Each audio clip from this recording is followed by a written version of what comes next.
Show की starting में एक कोचर हाई स्कूल दिखाया जाता है जो बैंकॉक में है। एक लड़की अकेले बैठकर पढ़ती रहती है। दूसरी लड़की हैना उसके पास आकर कहती है कि मैं आज ही यूएस से आई हूँ। यह है हमारे शो की मेन लीड गौर्या।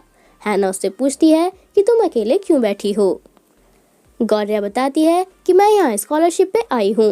उन गर्ल्स को देखो, उनके पास बातें हैं करने के लिए, जैसे ये एक्सपेंसिव बैग्स कहाँ से खरीदे, समर ब्रेक्स में कहाँ जाना है। इस इंटरनेशनल स्कूल में बस रिच लोगों के बच्चे ही पढ़ते हैं।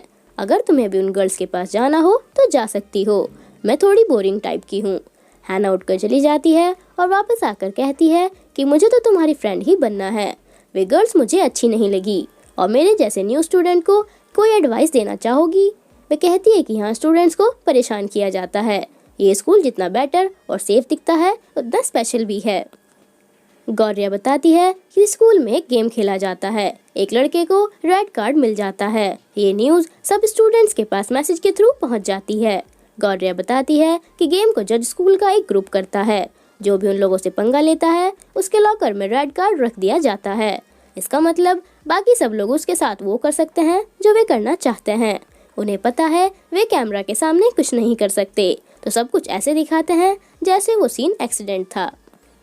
बच्चे उसका फ़ोन लेकर भाग जाते हैं तो वह उनके पीछे बाहर आ जाता है। हैना पूछती है कि क्या टीचर्स उन्हें नहीं रोकते। गौर्या बताती है कि उन्हें कोई रोक नहीं सकता, स्कूल का डायरेक्टर भी नहीं। रेड कार्ड वाले स्टूडेंट को पुराने स्टेडियम में आने के लिए फोर्स किया जाता है, जो अकेली ऐसी जगह है जहाँ पर कैमरास नहीं हैं और किसी को भी वहाँ फ़ोन्स ले जाने की परमिशन नहीं है। स्टूडेंट्स उस लड़के को हिट करते रहते हैं। अब होती है F4 की एंट्री, जिन्हें देखकर सारी गर्ल्स खुश हो जाती हैं। चारों आकर वहीं बैठ जाते हैं। गौर्या और हैना भी वहां आते हैं। F4 का लीडर थाइम कहता है कि तुम स्कूल के टॉप स्टूडेंट में से एक हो, पर अब तुम्हारी रेपुटेशन खराब हो जाएगी क्योंकि तुम इस स्कूल में क्या होता है ये सबको बताना चाहते थे।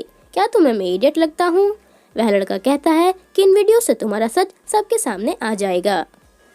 थाइम कहता है कि क्या तुम इन वीडियोस की बात कर रहे हो? सारी वीडियोस गायब हो जाती हैं। वह लड़का कहता है कि तुम ऐसा कैसे कर सकते हो? थाइम कहता है कि हमारे लिए कोई काम मुश्किल नहीं होता। ये काम F4 के दूसरे मेंबर का होता है, जो एक कॉल करके सारी वीडियोस इंटरनेट से रिमूव करा देता है। थाइम कहता है कि अब तो तुम गए। सब लोग खुश होते रहते हैं। वह लड़का थाइम को एक पंच मार देता है। थाइम भी उसे हिट करता है। F4 के एक मेंबर को ये सब पसंद नहीं होता, तो वह उठकर जाता है और जाते हुए गौर्या को देखता है। वह लड़का सारे स्टूडेंट से कहता है कि हम ये F4 वाला गेम क्यों खेलें, हम साथ मिलकर इन्हें रोक सकते हैं। पर स्टूडेंट उसे इग्नोर करके हिट कर देते हैं। थाइम कहता है कि मैंने किसी से नहीं कहा कि तुम्हें परेशान किया जाए, ये लोग अपनी मर्जी से कर रहे हैं। ये दुनिया ऐसी ही है, हम F4 कुछ नहीं करते, गुड लक। सब उसे मारना स्टार्ट कर देते हैं। एक कहता है कि ध्यान रखना, ये यहाँ से जिंदा वापस जाना चाहिए। गौर्या को भी गुस्सा आता है और वह छत पर आकर चिल्लाना स्टार्ट कर देती है और कहती है कि ये स्कूल बाहर से तो अच्छा दिखता है पर अंदर से बेकार है और स्टूडेंट्स भी इडियट हैं और वे F4 भी। उन्हें लगता है कि वे कूल हैं। ये दुनिया पागल हो गई है और रिलैक्स होकर वहाँ से चली जाती है। F4 का एक मेंबर वहीं होता है और उसकी बातें सुनकर स्माइल कर देता है। गौर्या कनिंग के साथ स्कूल के बाद एक फ्लावर शॉप में पार्ट टाइम जॉब करती है। वे उन्हें भी F4 के बारे में बताती रहती है। कनिंग कहती है कि तुम्हें तो अब तक इन सब की आदत हो जानी चाहिए, पर तुम हर बार गुस्सा करती हो, स्माइल करो। उसके अंकल जो शॉप ओनर भी हैं, वे कहते हैं कि मुझे इस F4 वाली स्टोरी पर बिलीव नहीं होता। मैंने उन F4 के बारे में पता किया है, वे सब बहुत अच्छे हैं, सब लोग उन्हें पसंद करते हैं। पहला है थाइम, जो थाईलैंड की नंबर 1 कंपनी परामा का बेटा है। वह स्पोर्ट्स और स्टडी दोनों में परफेक्ट है। गौर्या कहती है कि पता नहीं बिना क्लासेस अटेंड किए कैसे पास हो जाता है, वह बहुत बुरा है। दूसरा है MJ, जो एक कूल बैड बॉय है, सारी पार्टी गर्ल्स उसे जानती हैं।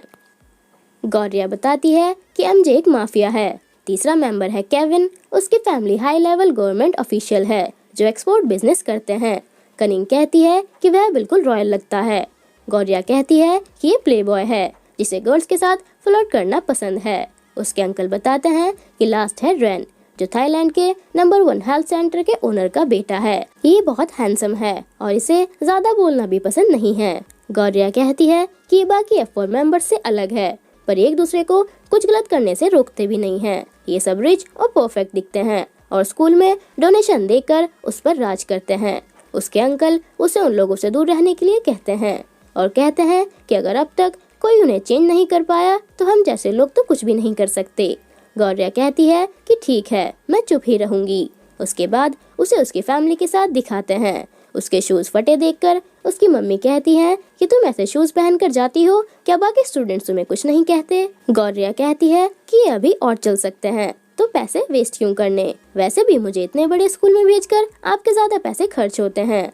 उसकी मम्मी कहती है कि हम तो खुश हैं कि हमारी बेटी इतने बड़े स्कूल में जाती है। सब लोग सुनकर शॉक हो जाते हैं। तुम बुक्स और कपड़ों की टेंशन मत लो, वो हम देख लेंगे।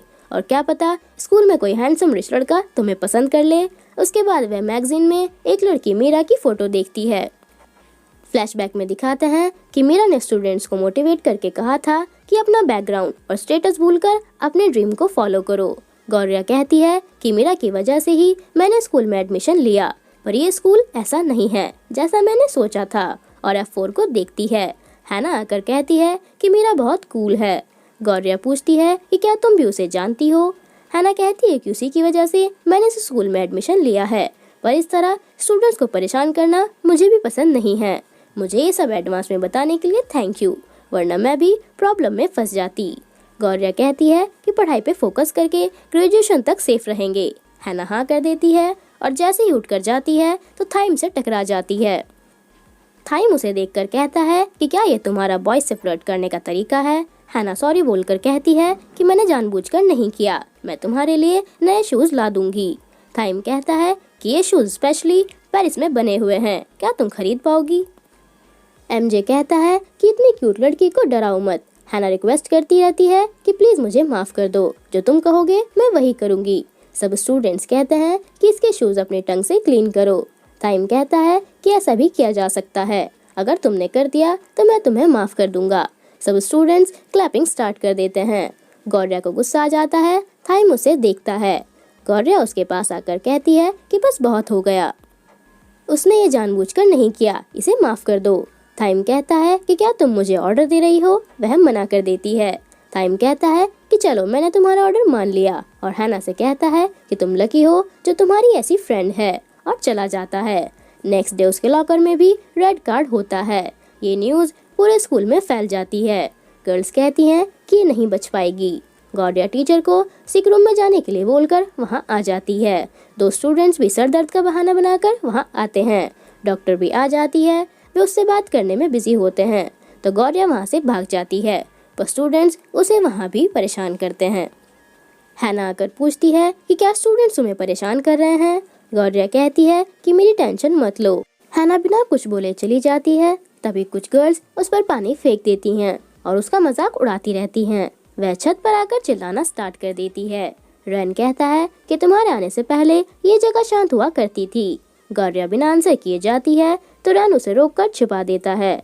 गर्ल्स आकर पूछती हैं कि क्या तुमने यहाँ किस लड़की को देखा? रैन मना कर देता है और उनके जाने के बाद गौरिया से कहता है कि स्कूल ओवर होने तक तुम यहाँ सेफ रह सकती हो, पर बिना चिल्लाए, और चला जाता है। गौरिया वहाँ पर रखी हुई ड्राइंग देखती है। रैन ने उसी की पिक्चर बनाई होती है। स्टूडेंट्स को गौरिया नहीं मिलती। वह रात तक भी छत पर छुपी होती है और डरते डरते लॉकर से अपना सामान उठाती है। वे लड़के आकर उसे पकड़ लेते हैं और परेशान करते हुए उसकी वीडियो बनाते हैं। वे उन्हें हिट करके भागने की कोशिश करती है, पर वे उसे फिर से पकड़ लेते हैं। तभी रैन वहाँ आ जाता है और कहता है कि बस बहुत हो गया, जाओ यहाँ से। तीनों चले जाते हैं। गौरिया रोती रहती है। रैन उसे देखकर कहता है कि मैंने दूसरी शांत जगह ढूंढी थी, पर यहाँ भी तुम आ गई। वह फिर से रोना स्टार्ट कर देती है। रैन उसे देखता है और घर जाने के लिए कहता है। गौरिया कहती है कि उन लड़कों ने कहा है कि वे मुझे आज ही स्कूल से बाहर निकलवा देंगे, मैं नहीं बच सकती। तीनों लड़के बाहर ही उसका वेट करते रहते हैं। रैन लाइटर के थ्रू फायर अलार्म बजा देता है।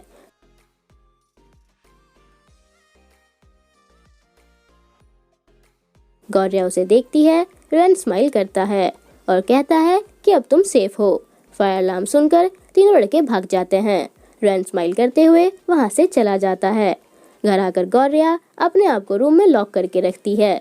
दरवाजा पुराना होने की वजह से अपने आप खुल जाता है। गौरिया की मम्मी दोनों को बाहर भेज देती हैं और उसके पास आकर पूछती हैं कि क्या हुआ है। गौरिया कहती है कि मैं एक नॉर्मल स्कूल में जाना चाहती हूँ।